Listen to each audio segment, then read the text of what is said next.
So today is my first devlog video on how I made my new game, Matchem, that will release on Steam at the end of the year. As always, don't forget that if you want to learn more about the project and support it, you can go to Steam, add it to your wishlist to help it stand out in the crowd, and if you want to go even further, you can participate in the playtest for free and give me some feedback with the online form. This will help me improve the game even more, so many thanks to everyone who will take the time to participate. Okay, so for this first video in the series, let me tell you about my first hour of game dev, where my goal was to get the base system working to see if all of this could actually be interesting and fun to play at all. Basically, by re-importing some mechanics and logic chunks from other projects and little prototypes I'd done before, I could quite quickly put together a simple gameplay loop with the core mechanic and a little replay setup to cycle through it. This very basic prototype would eventually be the base for the chill mode. But at that point, I just decided that to start simple, I'd generate my gates procedurally, at random, to get an endless level.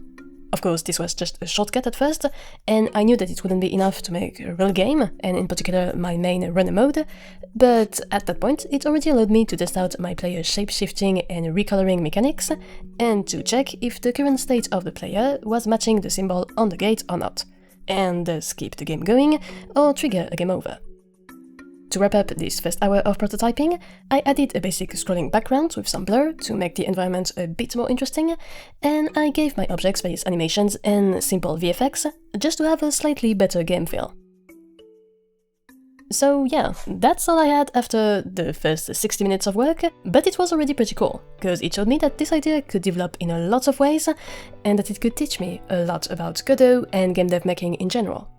And yep, at that point, I wasn't even aware of all the different modes I was gonna make. So, to me, that's a real proof of the fact that game dev is about all the surprises and hiccups on the way, and that you should let your creativity run free, at least at the very beginning.